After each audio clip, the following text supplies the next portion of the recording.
Oh, there I am, looking a bit like the bass player out of REM, apparently.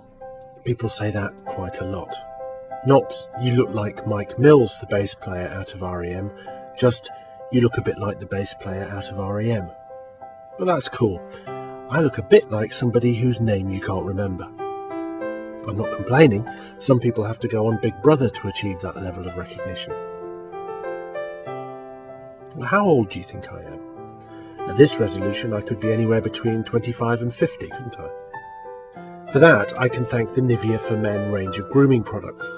I don't use them, but I know they're there if I need them, and that in itself relieves much of the stress that can lead to dull and wrinkled skin.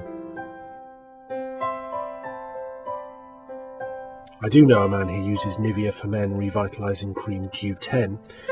He still looks like shit in the mornings, but at least he has a shiny face.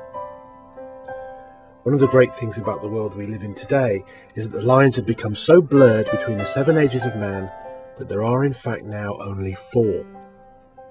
First, there's childhood, which lasts until the age of 12 or 13, and only truly comes to an end when a boy ceases to be amused and entertained by cheese strings.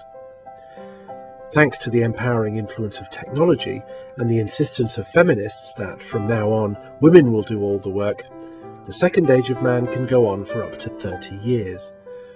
Play your cards right, and this protracted adolescence can extend well into your 40s, where it dovetails neatly with the first of several midlife crises.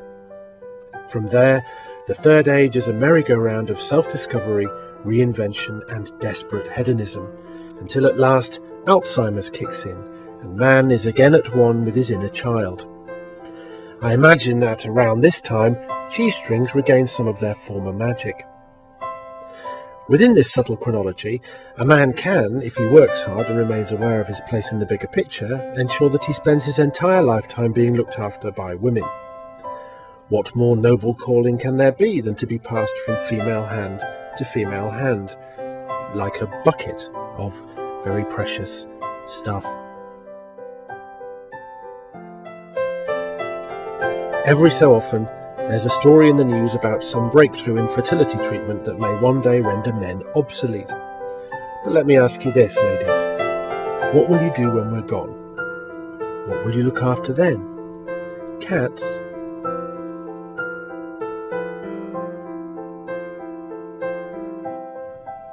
I bought myself a Gillette Fusion the other day. It's the razor with 5 blades on the front and 1 on the back.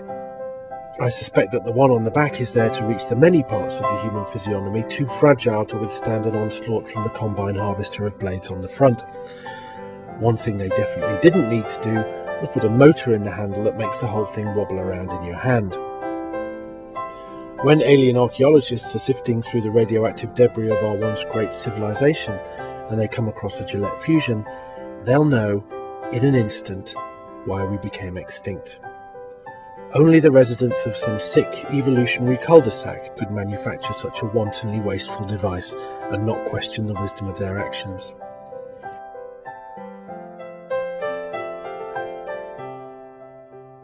In a year or two, they'll put microprocessors alongside the motor in the handle of the Gillette Fusion to create the first intelligent razor.